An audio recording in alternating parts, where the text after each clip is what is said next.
లేదు, ఇందాక మాట్లాడుతూ ఉంటే ఒక బ్యూటిఫుల్ ఫోటోగ్రాఫ్ వచ్చింది.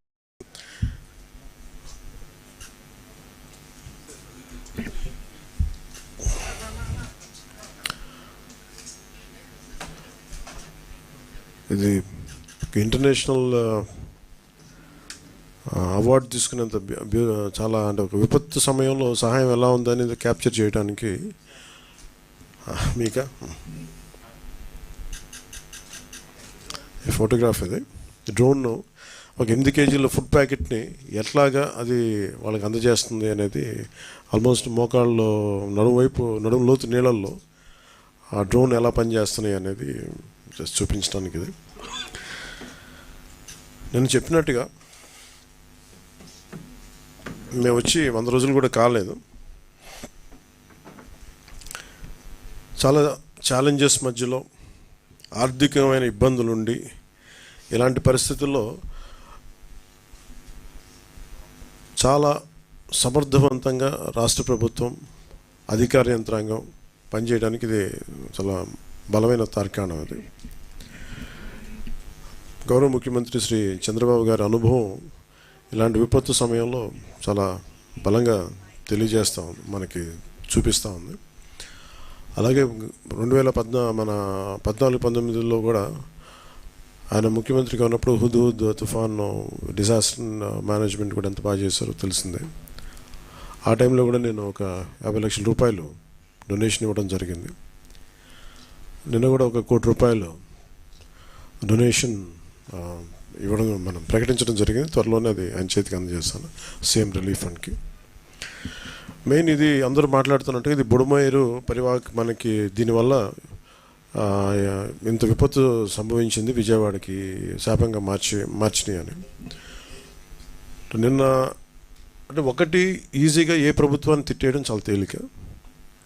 గతంలో కూడా చూస్తే మనం పోయినసారి కూడా వైసీపీ ప్రభుత్వం ఉన్నప్పుడు నేను చాలాసార్లు మాట్లాడినప్పుడు చాలా ఒక నియమాలతో, నియంత్రణతోనే మాట్లాడేవాడిని.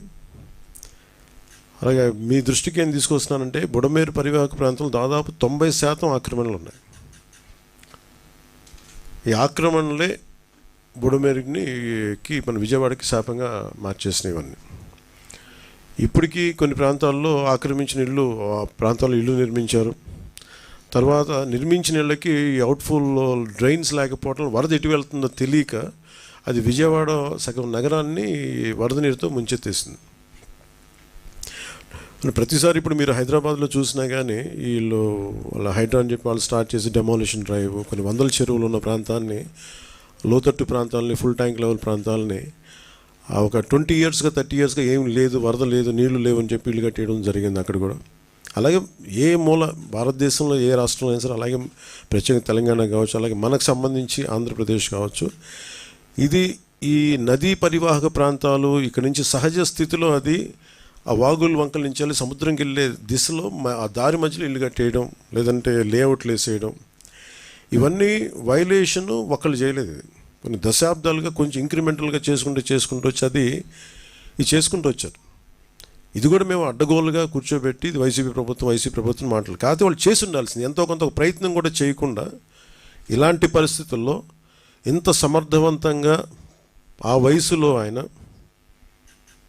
బుల్డోజర్లు ఎక్కి, అసలు చేరలేని ప్రదేశాల్లో, వెళ్ళలేని ప్రదేశాల్లో కూడా ఆయన బుల్డోజర్ ఎక్కి, ఆయన పొక్లైనర్లు ఎక్కి, ట్రాక్టర్లు ఎక్కి, గౌరవ ముఖ్యమంత్రి గారు అది అప్రిషియేట్ చేయాల్సిందిపై నేను విమర్శించడం ఇది సరైన పద్ధతి కాదు, మార్చుకోవాలి వైసీపీ నాయకులు. అలాగే వైసీపీ నాయకులకు కూడా నా విన్నపం, నా విజ్ఞాపన, మీరు విమర్శించడానికంటే కూడా ఇది మనందరి ఉమ్మడి సమస్య, ఇది మన రాష్ట్ర సమస్య ఇది. సో మీరు కూడా నడుము వంచి, మీరు కూడా బయటకు వచ్చి, మీరు కూడా సహాయక చర్యల్లో పాల్గొనాలని మనస్ఫూర్తిగా కోరుకుంటా ఉన్నాను. అలాగే గత 2-3 రోజులుగా నేను కనిపించట్లేదు అది అని మాట్లాడుతాను. ఒకటి చెప్తాను, ఇప్పుడు నేను వస్తే నాకు ఇబ్బంది ఏంటంటే, ఈ సహాయక చర్యల్లో ఇబ్బంది పడిపోద్ది. ఒకసారి అందరిని మీద పడటం, దానివల్ల అధికార యంత్రాంగానికి కూడా ఒత్తిడి అవుద్ది. దానివల్ల నన్ను వాళ్ళు చెప్పడం వల్ల రాలేకపోయాను. అది నిన్న మీకు క్లియర్ కట్గా తెలియజేశాను. ఇంకా దీన్ని విమర్శించాలని ఎవరన్నా వైసీపీ నాయకులు అనుకుంటే, భవిష్యత్తులో ఎప్పుడైనా సరే మీరు నాతో పాటు రావచ్చు, ఎక్కడికైనా సరే నాతో పాటు నా కాన్వాయ్లో తీసుకెళ్తాను మిమ్మల్ని. నాతో పాటు నడవండి, ఎలా ఉంటుందో మీకు అర్థం చేసుకున్నప్పుడు అప్పుడు మీరే సలహా ఇస్తారు. అందుకని దయచేసి దీన్ని ఒకసారి మీ దృష్టికి తీసుకొస్తారు. కానీ విమర్శ వైసీపీ నాయకత్వానికి ఎవరికైనా సరే రాష్ట్ర ప్రభుత్వం చేస్తున్న ఈ చర్యల మీద ఎవరన్నా విమర్శించదలుచుకుంటే వాళ్ళందరికీ కూడా ఫస్ట్ మీరు సహాయం చేసి మాట్లాడండి. మీరు సహాయం చేసి మీరు బయటికి వచ్చి మీరు మాట్లాడి ఇళ్లలో కూర్చొని కాన్ఫరెన్స్లు పెడితే సరిపోదు. మీరు లోపలికి వచ్చి దిగండి మనస్ఫూర్తిగా. అలాంటి పరిస్థితులు అంటే మేము కూడా మాతో కలిసి తీసుకెళ్తాం. అలాగే వరద ప్రభావిత ప్రాంతాల్లో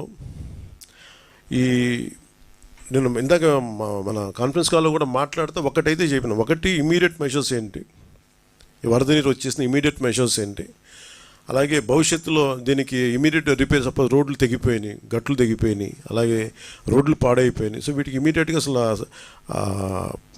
జనాలకి రాకపోకలకు ఇబ్బంది కలుగుతూ ఉంటే ముందు వాటికి ఇమీడియట్ రిపేర్ చేయించడం ఒకటి. అలాగే రెండవది పర్మనెంట్ రిపేర్స్ ఏం చేయాలి. దీనికి ఎంత దాదాపు ఒక 200 కోట్లు ఓన్లీ పంచాయతీల వరకు తీసుకుంటే దాదాపు ఒక 96 కోట్లు బడ్జెట్ ఒకటి ప్రతిపాదించారు. దాన్ని ముందుకు తీసుకెళ్తా ఉన్నాం.